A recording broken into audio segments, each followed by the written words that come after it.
بسم اللہ الرحمن الرحیم۔ تعلیم الصرف۔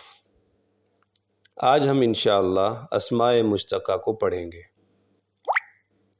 اسم مشتق کی مشہور 7 قسمیں ہیں: اسم فاعل، اسم مفعول، صفت مشبہ، اسم تفضیل، اسم مبالغہ، اسم ظرف اور نمبر 7 ہے اسم آلہ۔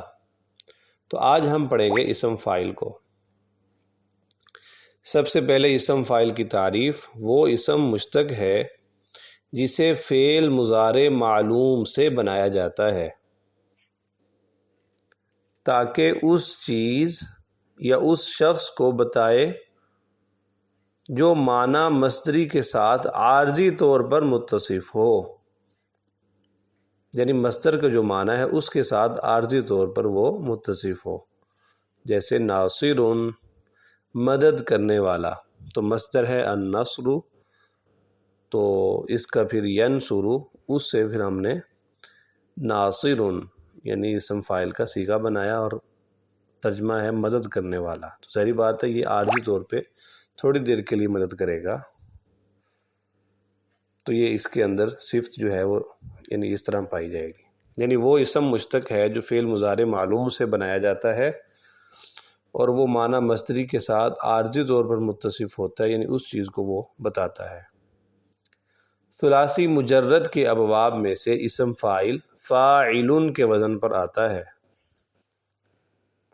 یعنی جو بھی اسم فاعل آپ نے دیکھنا ہو تو اس وزن پہ جو بھی لفظ ہوگا تو اس کو آپ اسم فاعل ہی شمار کریں گے۔ جیسے ناصر، مالک، یا اسی طرح کوئی بھی لفظ جو ہے وہ اس وزن پہ آئے گا۔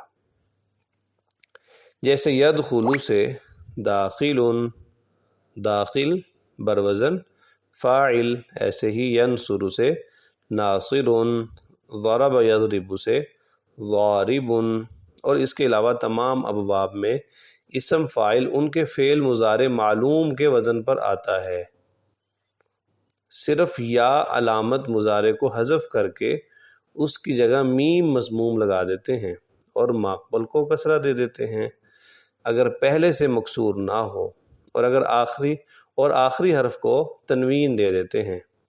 جیسے یکرم سے مکرم، اور یدہرج سے مدہرج۔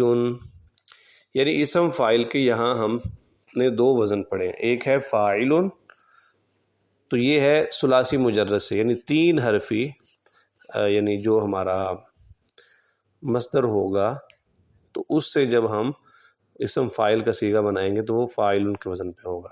اگر اس سے زیادہ ہوگا تو اس کے بنانے کا پھر طریقہ یہ ہے کہ ہم شروع میں یا کو ہٹا دیں گے اور اس کی جگہ میم پیش والی لگا دیں گے، مضموم لگا دیں گے، اور آخر سے پہلے حرف کو ہم زیر دے دیں گے اگر زیر نہ ہو، اور آخری حرف کو ہم تنوین دے دیتے ہیں۔ جیسے یکرمو، تو یا کو ہٹا کے میم لگا دیں تو یہ ہو جائے گا مکرم، اور را کے نیچے پہلے سے ہی زیر ہے۔ ایسے ہی یدہرج سے مدہرج، تو آخری حرف میں تنوین بھی لگا دی۔ اس کے بعد ہم صرف کبیر اسم فاعل کی پڑھتے ہیں۔ ناصر بروزن فاعل، واحد مذکر، ترجمہ ہوگا مدد کرنے والا ایک مرد۔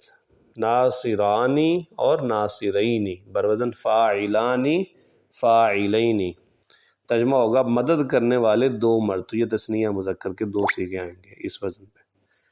ناصرون ناصرین، فاعلون فاعلین، جمع مذکر سالم ہے، مدد کرنے والے کئی مرد، جمع ہے یہ۔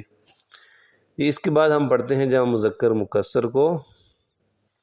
ناصرۃ، نصار، نصر، نصراء، نصران، نصار، نصور، انصار، تو یہ سب کے سب اسم فاعل کے اوزان ہیں۔ ترجمہ ان کا بھی وہی ہے، مدد کرنے والے کئی مرد، یعنی جمع کے صیغے۔ اس کے بعد ہم پڑھتے ہیں مؤنث کو۔ ناصرۃ فاعلۃ، ترجمہ ہوگا مدد کرنے والی ایک عورت۔ ناصرتانی ناصرتینی، تو یہ تثنیہ کے ہیں، مدد کرنے والی 2 عورتیں۔ ناصرات بروزن فاعلات، جمع مؤنث سالم، مدد کرنے والی کئی عورتیں. ایسے ہی نواصرو اور دوسرا ہے نصارو، نصارون، فواعلو، فعالون. تو اس وزن پہ یہ صرف کبیر اسم فاعل کی آتی ہے. جو اوپر ہم نے پڑھا تھا کہ ثلاثی مجرد سے اسم فاعل فاعلون کے وزن پر آتا ہے، تو نیچے حاشیہ دیا ہوا ہے کبھی کبھار فاعلون کا وزن صفت مشبہ کے لیے بھی استعمال ہوتا ہے، جیسے باسلون بروزن فاعلون. تو زیادہ تر یہ اسم فاعل کا ہی ہے، تو لہذا اسم فاعل کے لیے بھی اس کو یعنی زیادہ طور پہ اسی کے لیے اس کو استعمال کریں گے. امید ہے آج کا سبق سمجھ آیا ہوگا. جزاکم اللہ خیرہ.